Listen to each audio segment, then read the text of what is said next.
Hello everyone, welcome to my new video. दोस्तों, माइंट्री ने अपने Q1 FY23 के नंबर रिलीज़ कर दिए हैं। तो यहाँ पे ये जो कॉलम है ये Q1 FY23 है। इसका कंपैरिजन होगा पिछले क्वार्टर यानी Q4 FY22 से, और same quarter last financial year से YOY बेसिस पर हम कंपेयर करेंगे। सारी वैल्यूज़ यहाँ पे मिलियंस में दी हुई हैं, तो उसको हम करोड़्स में ट्रांसलेट करके बात करेंगे ताकि समझने में ज़्यादा आसानी हो। रेवेन्यू फ्रॉम द ऑपरेशंस की अगर बात किया जाए तो कंपनी के रेवेन्यू में अच्छी ग्रोथ देखने को मिली है, जो पिछले साल सेम क्वार्टर में 2291 करोड़ थे, वहां से बढ़कर के 3121 करोड़ हो गए हैं। जबकि पिछले क्वार्टर की अगर हम बात करें तो 2897 करोड़ थे।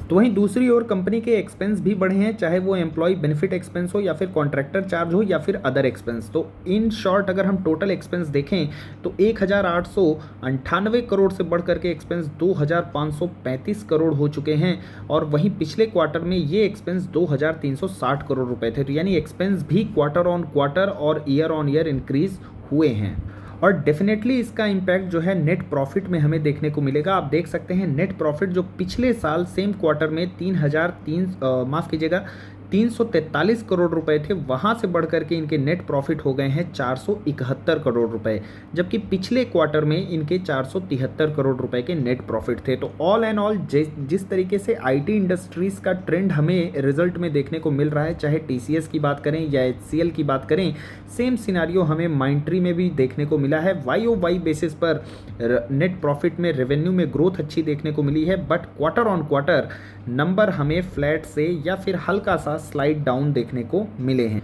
इन टर्म्स ऑफ ग्रोथ अगर हम बात करें तो रेवेन्यू में YOY बेसिस पर 36% की ग्रोथ है, तो क्वार्टर ऑन क्वार्टर बेसिस पर 7.7% की ग्रोथ है। एक अच्छी ग्रोथ है। सेम यहाँ पे एबिटा में भी हमें ग्रोथ देखने को मिली है 41% YOY बेसिस, और क्वार्टर ऑन क्वार्टर बेसिस पर 8.2% की ग्रोथ है। जबकि पैट में यहाँ पे हमें 0.3% का डाउनफॉल देखने को मिला है, लेकिन YOY बेसिस पर 37% की ग्रोथ देखने को मिली है।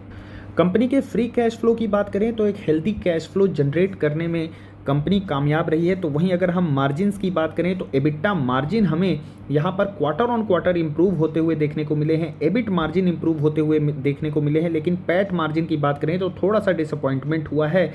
यहाँ मार्जिन पैट मार्जिन जो है कंपनी के वो डिक्लाइन हुए, और इन्हीं मिले जुले नंबर की वजह से कंपनी के ROE और ROC में भी हमें थोड़ा सा डिक्लाइन देखने को मिल रहा है।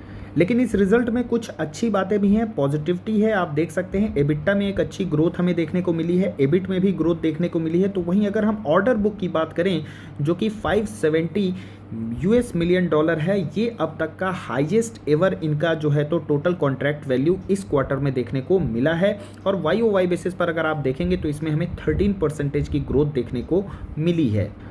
कंपनी का क्लाइंट बेस भी अच्छे तरीके से इंक्रीज हो रहा है। टॉप 20 क्लाइंट्स की अगर हम बात करें तो वो 24% से ग्रो हुआ है। तो नो डाउट यहाँ पर एट्रिशन रेट बढ़े हैं, कंपनी के एक्सपेंसेस बढ़े हैं, जिसकी वजह से नेट प्रॉफिट थोड़ा बहुत हमें जो है तो हैम्पर होता हुआ देखने को मिला है। बट यहाँ पे आप देख सकते हैं कंपनी का ऑर्डर बुक काफ़ी अच्छा है, कंपनी ने न्यू क्लाइंट एडिशन भी काफ़ी अच्छे हैं। तो डेफिनेटली ऑर्डर इनकी जो पाइपलाइन है वो काफ़ी अच्छी है, जिसका इम्पैक्ट आने वाले टाइम में अच्छा देखने को मिल सकता है अगर ये अपने एक्सपेंसेस और एट्रिशन को कंट्रोल कर लेते हैं। तो एट्रिशन रेट की बात किया जाए तो इससे ये कंपनी भी परेशान है, मार्केट लीडर की तरह या फिर आईटी इंडस्ट्रीज़ की और कंपनीज़ की तरह। आप देख सकते हैं एट्रिशन रेट किस तरीके से इंक्रीज़ हुआ है। पिछले साल सेम क्वार्टर में 13.7% का था, जो कि बढ़ करके 24.5% हो चुका है।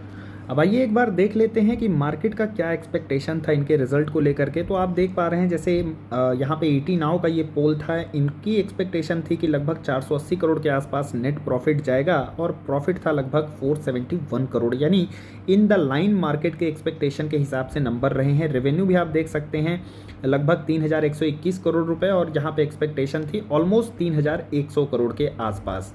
अब वहीं पर अगर हम CNBC की देखें तो उनका जो एक्सपेक्टेशन था वो था 456 करोड़, तो उसके अगेंस्ट में आए 471 करोड़, यानी ये नंबर भी इन द लाइन है। रेवेन्यू भी आप देख सकते हैं इन द लाइन हमें देखने को मिले हैं, ऑल्दो यहाँ पे मार्जिन थोड़ा सा डिक्लाइन हुए हैं, क्योंकि यहाँ पे इनका जो पैट मार्जिन है वो ऑलमोस्ट 16% के आसपास देखने को मिला है, और इनकी एक्सपेक्टेशन थी 18% के आसपास।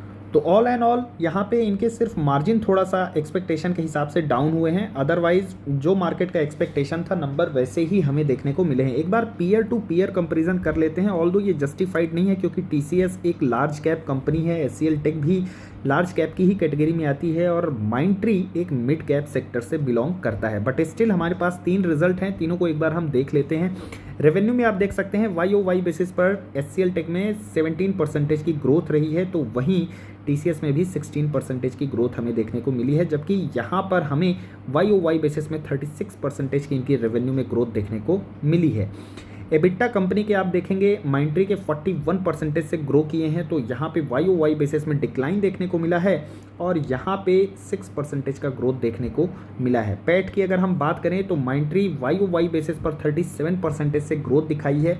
ऑल्दो मिड कैप साइज़ की कंपनियों में अक्सर ग्रोथ जो है वो फैक्टर इन ऑलरेडी रहती है और यही रीज़न है आपको इन नंबर्स में काफ़ी ज़्यादा ग्रोथ देखने को मिलती है। जबकि वहाँ टीसीएस की अगर हम बात करें तो YOY बेसिस पर 5% की ग्रोथ है, तो यहाँ पे एचसीएल टेक में आप देखेंगे 2.4% की ग्रोथ नेट प्रॉफिट में YOY बेसिस पर देखने को मिलेगी। यहाँ पे अच्छी चीज़ ये है कि कंपनी के एबिटा मार्जिन हमें थोड़े से ठीक देखने को मिले हैं, ऑल्दो पैट मार्जिन डिक्लाइन हुए हैं बट एबिटा मार्जिन ठीक है। 21% के एचसीएल टेक के हैं, ऑलमोस्ट 21% के माइंट्री में भी आपको देखने को मिलेंगे। एबिटा डिवाइडेड बाई अगर आप रेवेन्यू करेंगे तो वो आपको मिल जाएगा एबिटा मार्जिन। तो वहीं टीसीएस की अगर हम बात करें तो ऑलमोस्ट 25% के इनके एबिटा मार्जिन थे। अब बात करते हैं इसके टेक्निकल्स की, तो इस स्टॉक ने लगभग 2650 और 2750 पर अपना सपोर्ट लिया है और कंटिन्यूसली लेता जा रहा है। फिलहाल इस स्टॉक में अगर फ्रेश एंट्री की बात किया जाए तो मैं रिकमेंड बिल्कुल भी नहीं करूंगा क्योंकि इसमें ऑलरेडी एक मर्जर की न्यूज़ फैक्टर इन है। इसके बाद जिसके भी पास माइंट्री के शेयर हैं तो उनको LTI के शेयर बाद में मिलेंगे। तो अगर आप इस स्टॉक में फ्रेश एंट्री के बारे में सोचना चाहते हैं तो ज़्यादा बेटर ऑप्शन है कि आप LTI की ओर जा सकते हैं। लेकिन अगर ये स्टॉक आपके पास ऑलरेडी इन हायर लेवल्स पे है तो मैं मानूंगा कि ये लेवल जो कि कंसोलिडेशन फेज चल रहा है ऑलमोस्ट 2700 से लेकर के 3000 के लेवल पर, तो ये एक अच्छी यहाँ पे अच्छी अपॉर्चुनिटी हो सकती है अगर आप यहाँ पे एवरेज डाउन करना चाहते हैं इस स्टॉक को। तो बाकी कंपनी फंडामेंटली काफ़ी साउंड है और काफ़ी अच्छी कंपनी है। तो दोस्तों आपको माइंट्री के रिजल्ट कैसे लगे कमेंट सेक्शन में कमेंट करके ज़रूर बताएं, और वीडियो कैसा लगा, अच्छा लगा तो वीडियो को एक लाइक करें and do not forget to subscribe our channel. Thanks for watching the video.